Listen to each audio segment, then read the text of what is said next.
Biggest reason why that happens is that if you can't use your glutes when you're coming out of the toilet or coming off from a seated position, and you don't know how to use your glutes and you have weak glutes or you don't know how to activate them, to stand up without, say, pushing off something, you have to have more forward knee movement to get leverage out of your quad.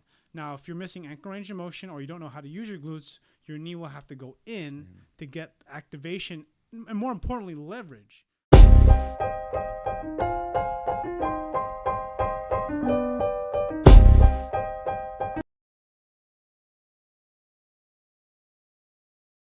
You can't tell me. Bad influence. Bad influence. We don't do steroids.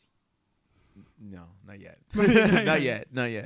The funny thing is, you talk about that stuff, and I had a client where we've been. It was a client I inherited from another trainer that left, and I trained him with a hip circle, at least one time a week. Yeah. Train him with hip circle, box squats, things like that. Just body weight squats, goblet squats, kettlebell front rack squats, things like that. Just that. Never back squat, never barbell squat or anything like that.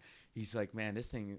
I was training with him the other day. I was like, oh, is your glutes on fire? He's like, yeah, but I love this thing. I was like, why? He's like, I can get up in the toilet without bracing myself anymore. I don't have to grab like the safety railing or brace myself on my quad. I can just sit straight up because I know I use my, it's easy now. I would say one of the biggest reasons why that happens is that if you can't use your glutes when you're coming out of the toilet or coming off from a seated position, and you don't know how to use your glutes and you have weak glutes or you don't know how to activate them, to stand up without, say, pushing off something, you have to have more forward knee movement to get leverage out of your quad. Now, if you're missing ankle range of motion or you don't know how to use your glutes, your knee will have to go in to get activation and, more importantly, leverage. It's not good leverage, but it's leverage that you can use. Yeah, it's leverage that you can use, right? So then you can push the knee, so the knee goes in, and then you stand up. And that's the big problem. I've noticed recently. I was working with a girl. A lot of volleyball players have that valgus. Right. They have an extreme valgus. It's all volleyball because my ex-girlfriend was a volleyball player, and now thinking back, she had the same issues with her knees. And you know what it is actually? If you think about they talk about this too. What's the name of that RG3? Right. Miss knee. Like he has like the highest vertical jump. He's ridiculously powerful and strong. And there's this picture of him, or maybe it was a commercial of him, a Subway commercial, and he's like jumping, and his knees are totally collapsed. And Kelly Starrett talks a lot about this, and I kind of like pick this apart and understand what he's talking about. Is that a lot of it, you do get leverage out of there. You can explode from the bottom, but then it's not a good position for the knee. So actually, when you do go into knee valgus, I'm not scientist about this or biomechanics about this. I know it's not good for the knee, but I do know that you can get some leverage out of it. So that's why when I'm squatting and I'm starting to tip forward, what's going to happen to my knee to stay upright? I'm either going to use my core and stay tight, or my knee's going to duck in just a little bit so that I can stand back up. And that's how I blew out my knee. No, yours was actually like the straw of hay that broke the camel's back. It was like the eventual moment that it actually... Right. It was worn down already. I think that's what it was. And honestly, with that injury, as traumatizing because you lost it on a jerk, right? Yeah, I lost it in a jerk. Yeah, honestly, with how much weight were you trying to jerk? Just 225. 225. Pretty heavy penis. I like it. You know what? Even though it's traumatic, it was extreme. Like I think, remember you called me out like a week later, and I was trying to do dumbbell rows. You're like, no, that's dangerous, bro. You should do dumbbell rows, dude. You can't even walk right now. I was like, no, I'm fine. No, you're strong enough. Yeah, because I have a client too. That's funny. Like he had knee surgery, no. Yeah, oh yeah, I know. And then I'm like, I was gonna have him do dumbbell rows or pick up the dumbbell. I just realized that he can't pick up the dumbbells and walk to the bench, or he can, but it's like he has to be very careful.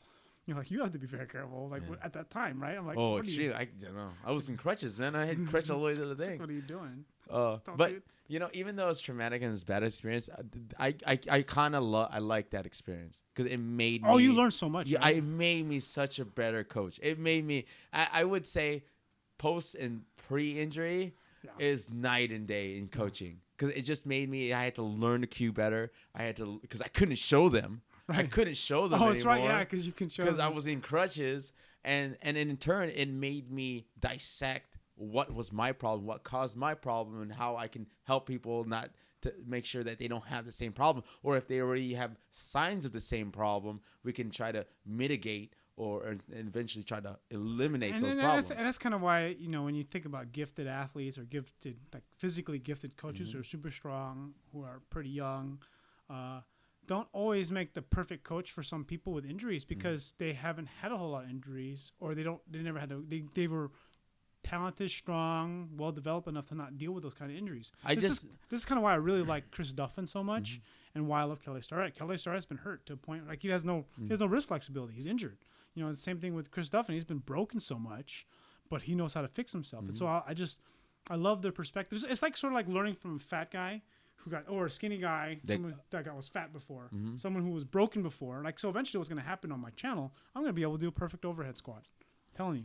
A week. It's coming. A week. and it's going to show you that it can be done. It's going to take I know you can do it. It's going to be a long time. I know you can do it. Yeah, but it's not going to be What's that press that from an overhead squat position? Was Sal's press? Sauce press. I'm gonna do that. That's what I want to do. I saw that Instagram the other day. I was like, man, I want to do that. Sauce press. Sauce press. That's when you go into you go to overhead squat position and you basically do a press. Shoulder overhead. That's all you do. You do military press from a overhead. That I watched it and my back hurt. I just like my back, like I had like this phantom pain because my body understands. My body saw that movement and it knew exactly what was gonna hurt. It knew, because I'm gonna tell you, there's gonna be a lot of extension. Just trying to get that. I don't know if I can stay upright if the bar is here in a full squat. It's just gotta get full range of motion in the shoulder. I mean, just all this stuff just takes so much time. Like I know so much about like the body now and learning, and I know this already, but it's hard to explain this in like short 5-10 minute videos with people. Do you get to the point where you think you feel like you kind of know too much? Yeah, like I wish I could just know I know take it back a little bit. I know too much. I wish I do. Like you just take it back a little, because then you start dissecting things and you keep digging in, and then the next thing you know, you're digging the hole, and then you look at the top of the hole. Like if I just want to get jacked, I just gotta do some bicep curls, some lateral raises, some tricep push downs, some dips, some close grip bench. Don't touch my chest, or just some wide grip, or just go a little bit wider. Don't touch my chest. I could do some dumbbell shoulder. I mean, I'll get jacked like that. Yeah. I can do some. Do that for lunges, 3 months straight, some leg and you're press. good. Yeah. I mean, that builds muscle. I'll look fine, but I'm just so obsessed with this Rubik's cube of my broken body. Yeah. I'm just trying to okay, let's ankle. I know I'm missing ankle range of motion. Got to work on this. And then I'm like, okay, I'm just keep working on it, because it's I won't even say it's fun. It's just freaking obsession. I guess it's no different. Like if you're like a bodybuilder and you're like trying to get as big as you possibly can, or you're trying to build muscle, or just look better and win a competition. It's the same kind of obsession. It's just my obsession is it's different than their obsession. Everyone has, like people that do like, what's that? Cycling, second class. Like I used to think that was stupid, but then now I do these things like for time, or 30 seconds on, 30 seconds off on the Airdyne, max calories. And I'm like, this is horrible, but I'm still having fun doing it. So this is probably what they feel like. You know what I mean? So now I start understanding those extremist people. That I don't, well, they're probably not extremists, but I always thought they were extremists because I've become an extremist. So it's like you get a better understanding. But yeah, everyone has their own vices. Of all our podcasts that we recorded, it's, everything, especially when talking to you, helped me just help understand why people do what they do. And not be so quick to pass judgment. Yeah, no, condemn them. I'll pass judgment. It's my fucking damn. I can judge anybody I want. People judge me. It's America. This is America. America. Who says that? I don't know. America. This is America. There's like a. I fucking don't know who's that. It's gonna drive me crazy. I don't know who says it. America. And that's what we're saying when we're at 4th of July. We're at Justice Parents. America. But I mean, that's really what it is. It's just like people, have different opinions, and as much as it hurts for people to put a thumbs down, I'm trying to get over it, dude. I can't get over it. It's hard, man. I still can't read those Matt Chen comments. Fucking with thumbs down me. Oh my god. Why do they hate me so much? I'm just here to help. I'm trying to help people. And they just thumbs down me. And they keep giving me a thumbs down. What I recently did on my channel, I put my subscriber. I have this thing where I remember numbers really well. And You're Rayman. Not that well. I'm actually pretty terrible. Let's go to the casino right now. Come on. So what happens is, at my subscribers, and I always look, and I want to watch one of my videos or whatever, or go to my channel main page. It tells my subscribers. Well, before I would just the only time I could see my subscriber count is if I went into my creator dashboard. Yeah. And I don't do that very often. And then I could always see my subscribers, and I know when it drops, that means people are unsubscribing, and it hurts. Yeah, why would they? It's like it costs you nothing. It costs you nothing. No, I'm just all I'm doing is just expressing like it's this stupid feeling. Not everybody's gonna like me. Not everyone's gonna want to watch my content. You know, all I gotta say is there's people that don't. All people like The Rock and Arnold Schwarzenegger or Steve Austin. But then you gotta imagine they got millions. I know. Of that's what I mean. So then they have to have thousands I'm like of this, people. I'm like this them. speck of like a dust, right? And I'm getting like one thumbs down, and I'm like, oh, I'm sad. Yeah, you like know? the world hates me. Yeah, and then they're like, they got so much flack for everything, like just how terrible people they are, and then just like and that's kind of like I made a video about this actually too. It's called hate. It's called hatred. That's the name of the video. And I was you should have named it "You Got Hate." Like you got hate. and that's really, it was about like, why do people hate people? Like, and you don't even know that. I just think it's insecurities. It's what it is. That's why I always say, I'm like, because I made this video. I publicized my 6-pack goal. I said, and this is what I said. I said, okay, I'm gonna get a 6-pack. I'm announcing. I'm gonna try to get it. I'm going to get a 6-pack. Is my goal. Don't, before you unsubscribe and hate me, or I said something like that, right? And I didn't think anyone would catch what I said. That's called discounting. When I discount myself, it's a psychological thing. And someone says, "Why would we hate you, Ryan?" This is what this one guy said, and I was just like, and I said, "It's like, oh, I was just, I didn't think you'd catch that. I was just projecting my insecurities and how I feel about other people who are able to actually do what I'm gonna try to do."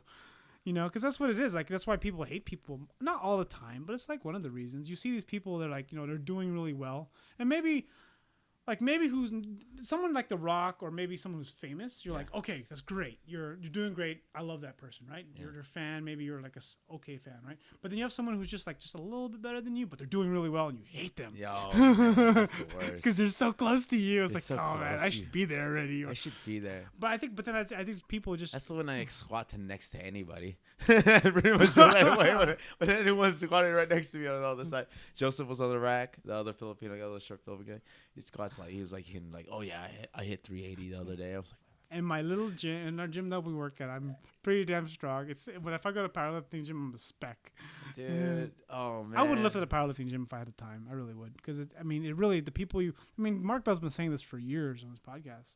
Just says, you got to lift around people who are stronger than you. Yeah. Or hang around people that are stronger than you, people that make more money than you.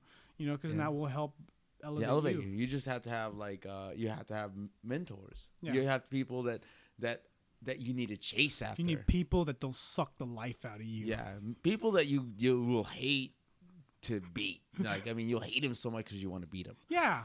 I had this Magic player, right? He used to play Magic with me, or I know him from my brother, and he started deadlifting, right? He got pretty jacked. He was like deadlifting.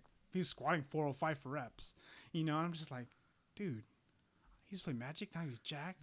I'm freaking deadlift, damn it. I'm going to beat this guy. I'm going to beat this guy. He has 10K followers on Instagram. His name is, his handle is Workout to Eat. Workout, the number 2, then eat. And to eat. That's pretty smart. And he's out of I think Fairfield or Vacaville, and he's a friend of mine, and Magic the Gathering friend. I'm just like, dude, so I chased him, like using Instagram. So I was very active in Instagram, and that really was something that. So it's almost like I use internet, YouTube as. Wait, how much can he deadlift? I think he can't deadlift more than me, or he's never beaten my best. But he can squat more than you. Yeah, he can squat 500. He can squat 500 pounds. He's squatted 500 pounds in reps. But he's squatted steroids. Steroids.